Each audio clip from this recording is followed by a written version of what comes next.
Hi, this is Frankie Knuckles, and it's Xtime for DJs.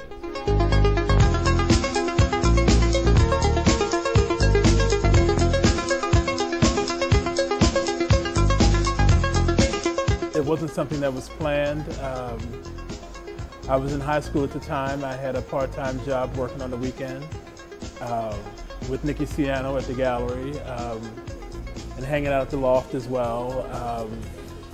And a very close friend of mine, T. Scott, who was the DJ at a club called Better Days, he offered me a gig to play on Mondays and Tuesdays because the club was doing so well that they needed a DJ on Monday and Tuesday, and he thought that I would be perfect for it.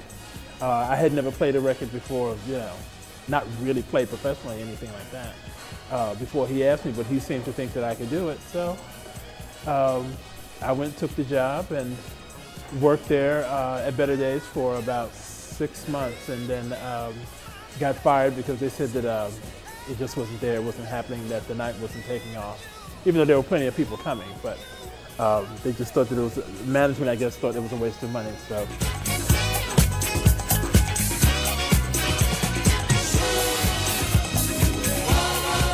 I left there, Larry Levan brought me to Continental Bass to work with him. Actually, I went up there to hang out with him because now I had the time I could hang out with him.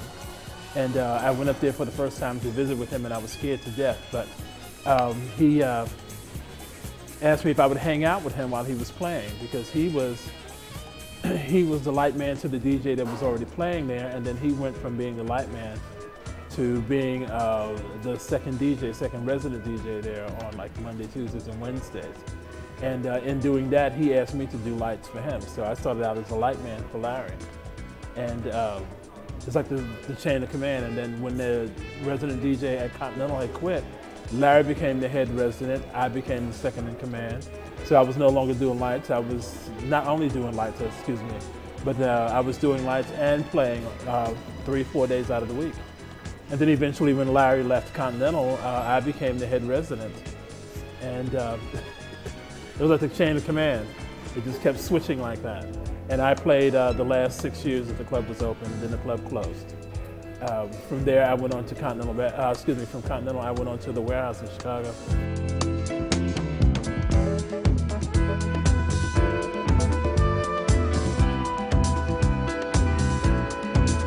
Now, what was the first record I ever bought?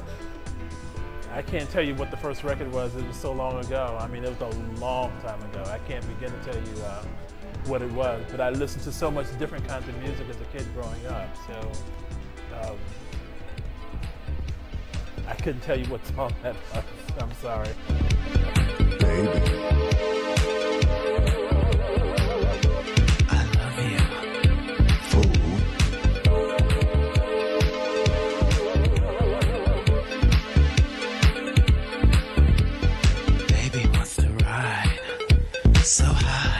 I like lots of different kinds of music. Believe me, if you lived inside of my head, or you lived in my house and spent the day in my house, from the time I get up in the morning to the time I go to bed at night, you will hear so many different kinds of music.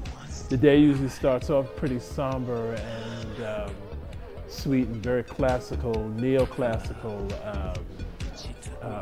lots of soundtracks and musical scores and things like that. That's usually how my morning starts off, and then it segues into something that's a little more soulful, gut-wrenching, heart-pulling, very deep lyrical content, brilliant voices, anything from, you know, Aretha Franklin to, you know, Nick Ashford and Valerie Simpson, or some of the old Philadelphia stuff.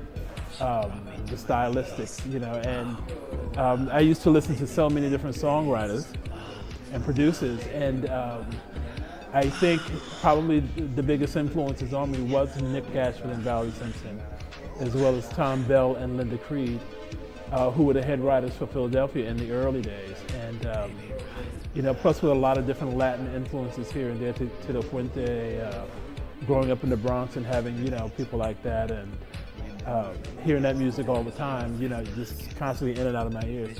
So if you actually spent the day in my house, you would hear all this different stuff throughout the course of the day, and then you really by the end of the day, you would see where the biggest influences come from. They come from everywhere.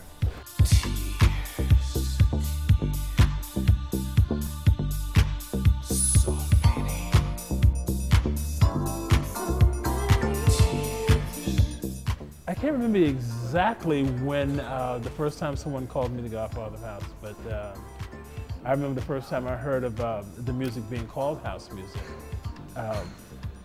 But the exact event or the exact time when it happened, I don't remember. But it was a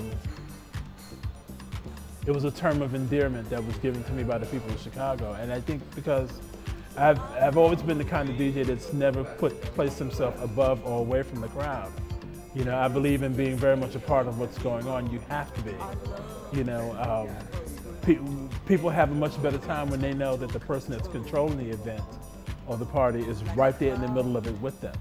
Because then they don't feel like there's a hierarchy that's going on. They just all feel like everybody's on the same page and everybody's on the same level, and it just works out perfectly that way. And for me, it's always worked out that way, because the greatest house party, anytime you go to a house party, a party at someone's house, there's going to be small accidents that's going to happen here and there. Somebody's going to bump into the turntable, and the needle is going to jump on the record, or you know, or you might pick the wrong needle up off the wrong record at the wrong time. Anything. I mean, that's natural. That's human. It's what happens. And I think usually when you're at a house party, you can accept it because hey, everybody knows everybody and it's friendly and it works, so it doesn't matter so much. I try to keep that element of realness about myself when I'm working. I don't pick up the wrong needle when I'm playing. I'm a lot more conscious of what's going on and what I'm doing, but I try to make sure that I'm always very close to the audience when I'm playing, so that they don't feel like I'm a superstar, if you will, or I'm unapproachable, and you know, they can't get to me. People can get very close to me here.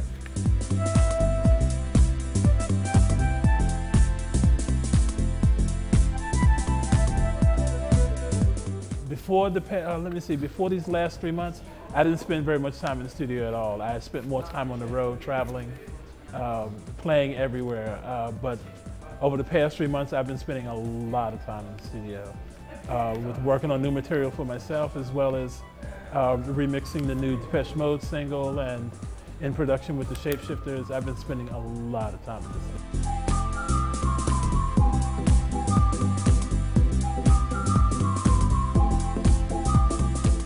Every waking moment of every day, I spend looking for new music, consciously and unconsciously.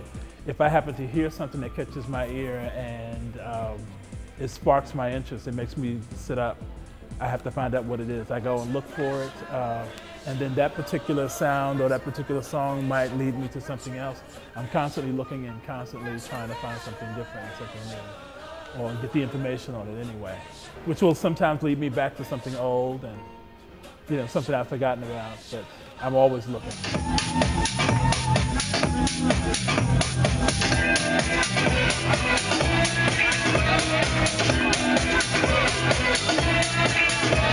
I'm all over the globe, but I can't say that I've really discovered a lot of new music.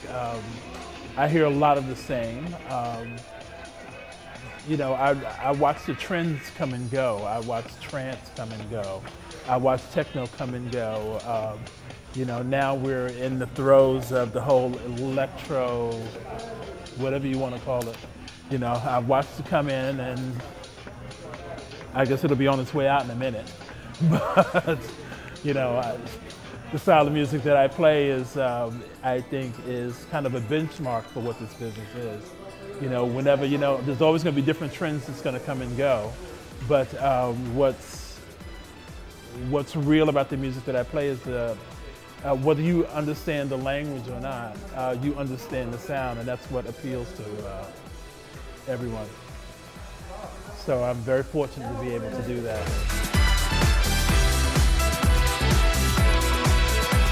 What prompted me to start Noise Music was the fact that I still wanted to write and produce music and make music, but I wanted to do it on my own terms. And I knew that there were no record labels coming after me asking me to do it.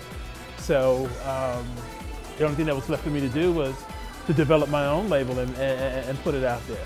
And it's great to be able to have my own label and do it because at least I don't have to crunch numbers and I don't have to worry about deadlines or anything like that. I can do the music in my own time, my own way, and I can put it out there if I want to. And if I don't want to, I don't have to. Which is bad. My favorite production so far is this project I'm working on now with the Shapeshifters. It's kind of like a cross collaboration, exchange student kind of program. They came up with a song that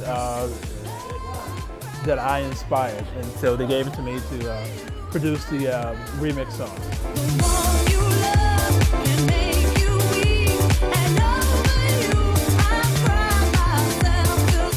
Which came out really, really lovely.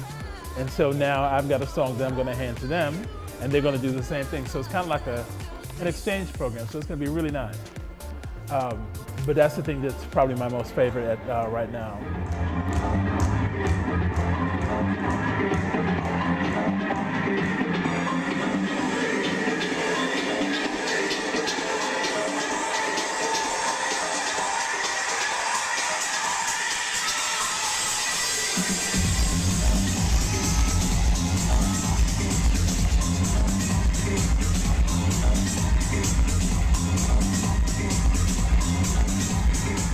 I think probably the most memorable shows that I have are always in this country.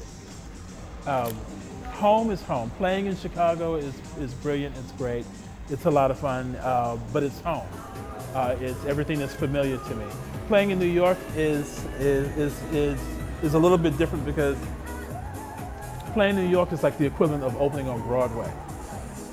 It's like the pinnacle of your success, and it's like everyone in the world, is anybody is going to be there, you know, or it's going to be covered and it's going to be written about, you know, so I have to really work hard at the job that I have to do there. But coming here and playing here in Italy, the shows are always so magnificent because the people make that happen. You know, I can, you know, I'm just the go-between pretty much, a conduit, if you will.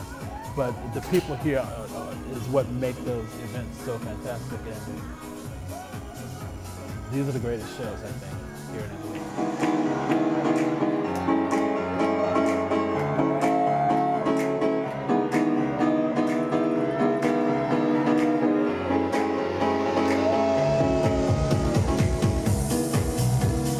My favorite club? I don't have one.